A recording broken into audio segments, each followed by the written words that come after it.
These systems were mainly designed for a complete thorough cleanup.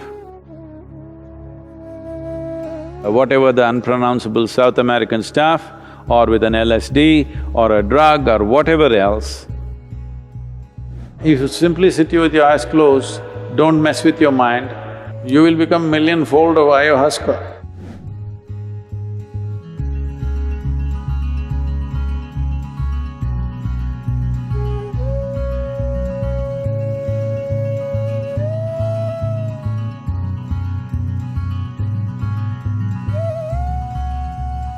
Now,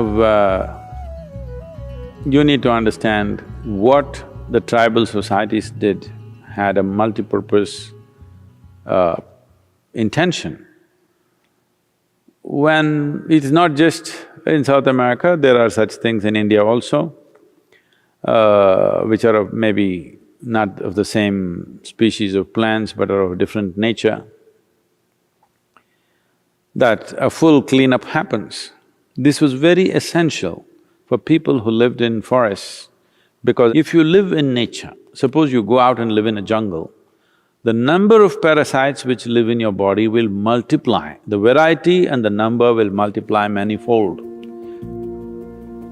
Recently there is a study which has been published which says there is a particular kind of parasite which is mainly present in the cat's excrement. If you played around with the cats and cat's excrement was around you, it is very much possible that this parasite is within you. This is not the only one. If you really put this under the scanner, there are many parasites, many of them. So once you live in nature, exposed to natural elements, the number of parasites which will reside in the body will greatly be enhanced. Some parasites could be dangerous to life, some parasites could cause damage to the system, but most others don't. They subsist on you and they also contribute something, so the body doesn't fight them too much and it goes on, the affair goes on without you knowing about it.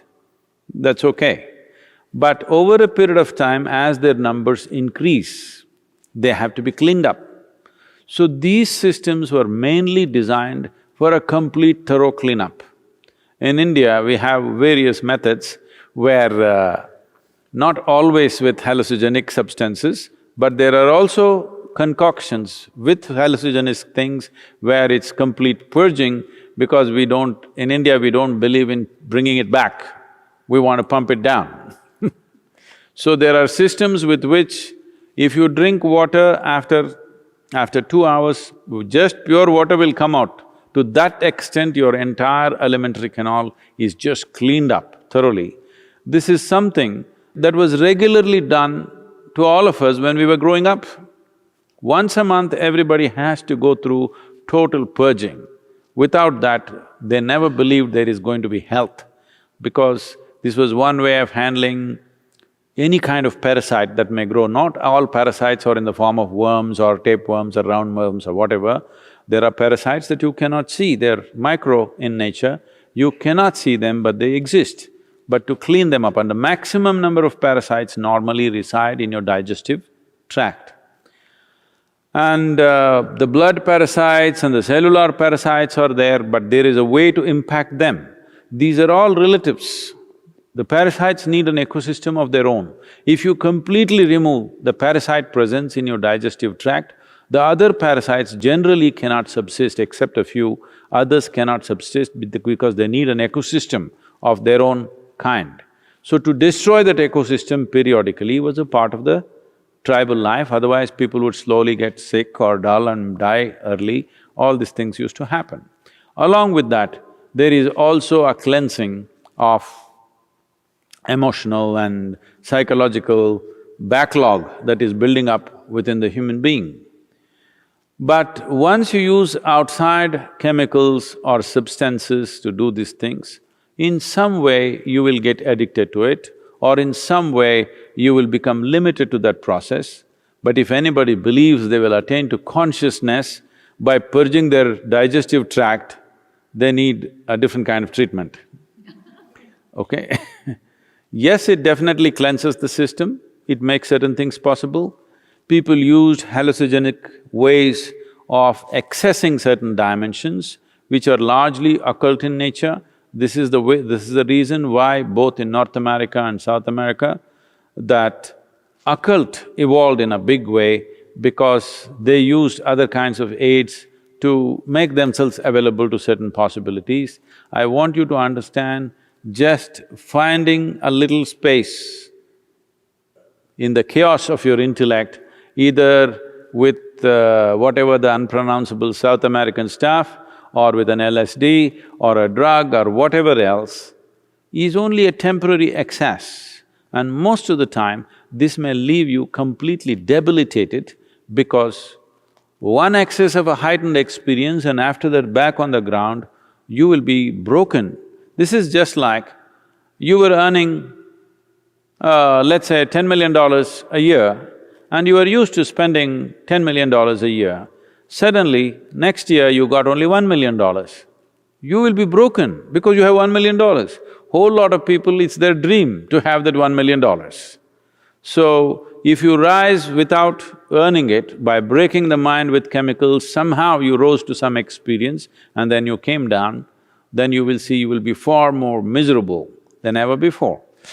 I told them in India, people were complaining, Sadhguru, you're doing Bhava Spandanas only in America, you're not doing in India, you must do at least one in India.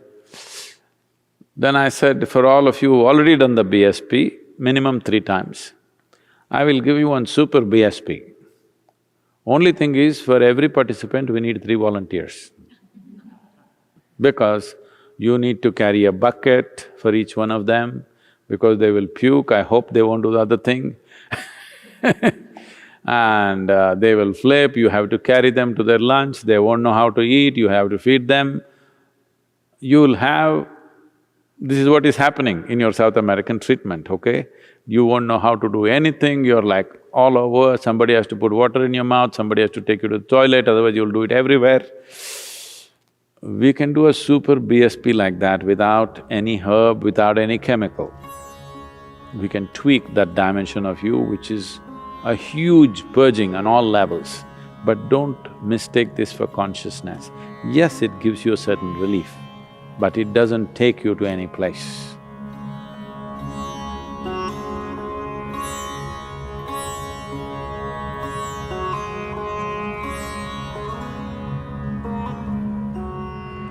First of all, it's not a shortcut, it's a very long, drawn-out process of endless puking and getting your intestines out, literally.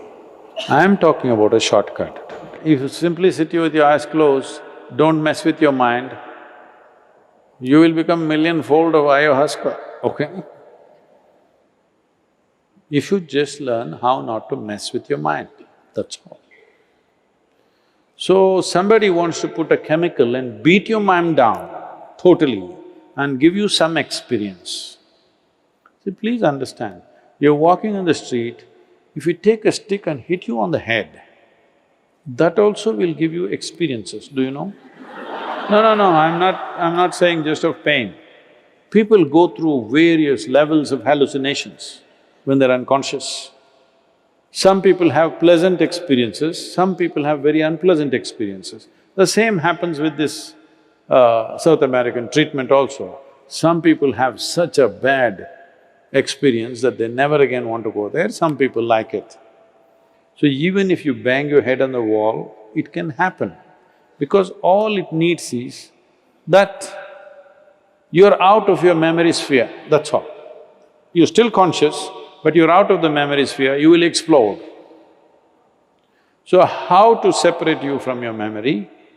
Shall we do it with chemicals or shall we do it with awareness is the only choice we have.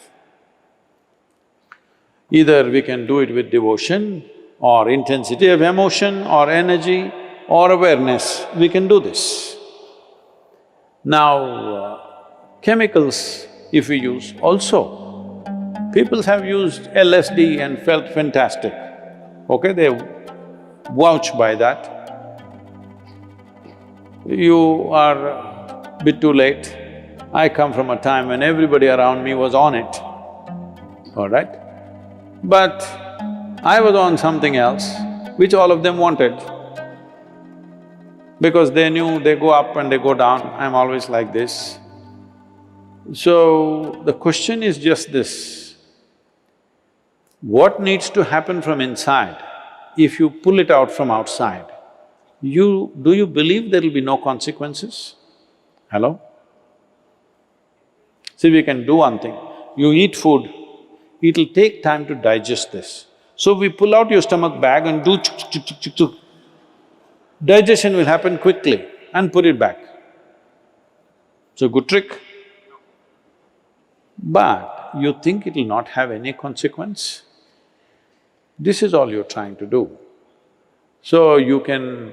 see, people are always trying to weave a philosophy around those things about which they're compulsive. You want to promote your compulsiveness as consciousness. That's the whole problem. Everybody has a philosophy. You ask a drunkard and see why he is drinking, he has a very profound philosophy as to why he is a drunkard. Yes or no? Even ask a thief why he's a thief, he has his own philosophy as to why he's a thief. Everybody, when they want to do their nonsense, they have a philosophy. There is a difference between philosophy, there is a difference between physical dimensions of life. Chemistry is just a physical dimension in a certain way, and there is a big difference between all those things and becoming awakened. It's a completely different thing.